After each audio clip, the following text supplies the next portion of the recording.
നിയമസഭയിൽ പ്രമേയം പാസാക്കിയാൽ നാളെ മുതൽ ആനയും കടുവയും നാട്ടിലിറങ്ങില്ല എന്ന് ആരാണ് ഇവർക്ക് പറഞ്ഞു കൊടുത്തത് എന്ന് എനിക്കറിയില്ല. ഇതുപോലുള്ളൊരു ഭരണം കേരളത്തിലെ ജനങ്ങൾ ഇത്രയും വിഡ്ഢികളാണെന്നാണോ കരുതുന്നത്? ഈ വിവരങ്ങളൊന്നും കേരളത്തിലെ ജനങ്ങൾക്ക് ലഭ്യമാകില്ല എന്നുള്ളതാണോ കരുതുന്നത്? അതുകൊണ്ട് കേരളത്തിലെ ജനങ്ങളെ ഇങ്ങനെ അപഹാസ്യരാക്കാതെ, നിയമസഭയെ ഇങ്ങനെ കോമാളി വേഷം കെട്ടിക്കാതെ പിണറായി വിജയൻ്റെ സർക്കാർ കേന്ദ്രം നിർദ്ദേശിച്ചിട്ടുള്ള നടപടികൾ, ആ നടപടികൾ പ്രാവർത്തികമാക്കുകയാണ് ചെയ്യേണ്ടത്. അതല്ലാതെ അരി കിട്ടാതിരുന്നാൽ മോദി, പെൻഷൻ കിട്ടാതിരുന്നാൽ മോദി, ആനയും കടുവയും ഇറങ്ങിയാൽ അതിനും ഉത്തരവാദി മോദി എന്ന് പറഞ്ഞ് ജനങ്ങളെ അപഹസിക്കുന്നത് ഇനിയെങ്കിലും അവസാനിപ്പിക്കണം. ഈ 62-ാം വകുപ്പ് കാട്ടുപന്നിയെ ക്ഷൂദ്രജീവിയാക്കണമെന്നും 11 ഞാൻ ചോദിക്കട്ടെ, കാട്ടുപന്നിയെ പോലെയാണ് ഇപ്പോൾ ആനയും കടുവയും? കാട്ടുപന്നിയുടെ കാര്യം ശരി, ആനയും കടുവയും ഇറങ്ങുന്നത് കാട്ടുപന്നിയുടെ പേരും പറഞ്ഞിട്ടാണ് ആനയും കടുവയും നേരിടാൻ പോകുന്നത്. ആനയും കടുവയുടെയും കാര്യമാണ് ഇപ്പോൾ പറയുന്നത്, കാട്ടുപന്നി അല്ലല്ലോ ഇപ്പോഴത്തെ പ്രശ്നം. പ്രധാന വിഷയം അത് ശരി. ഇവിടെ മാനന്തവാടിയിൽ കാട്ടുപന്നിയിലല്ലല്ലോ 2 ആളുകൾ മരിച്ചത്. ആനയെ തടയാൻ എന്താണ് വഴി?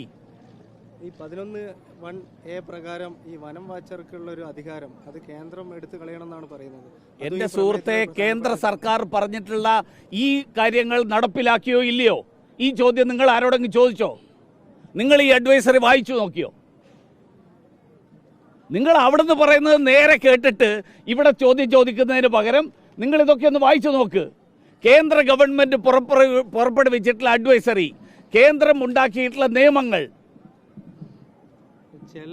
മാധ്യമ പ്രവർത്തകർ എന്ന് പറഞ്ഞാൽ അവിടുന്ന് കേൾക്കുന്നത് അതേപടി വന്ന് ചോദിക്കുന്നതിന് പകരം നിങ്ങളൊന്ന് വിശദമായിട്ട് കാര്യങ്ങൾ പഠിക്കുക.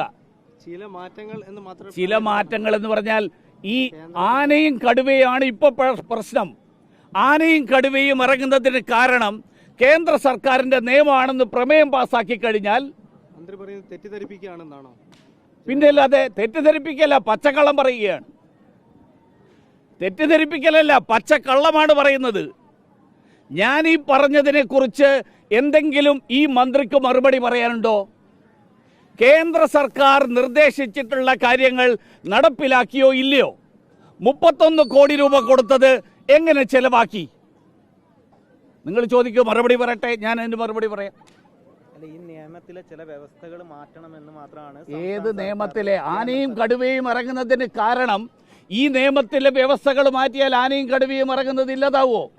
സംസ്ഥാന ഗവൺമെന്റ് ചെയ്യേണ്ട കാര്യങ്ങൾ ചെയ്തോ എന്നാണ് എൻ്റെ ചോദ്യം. ആ ചെയ്തതിനെ കുറിച്ച് അവർ വിശദീകരിക്കട്ടെ.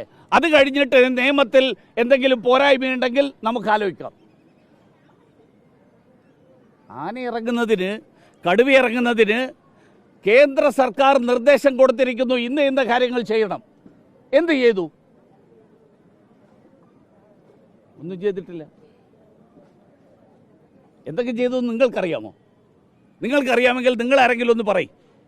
എനിക്ക് പറഞ്ഞതാ ചെയ്തതിനെ കുറിച്ച്.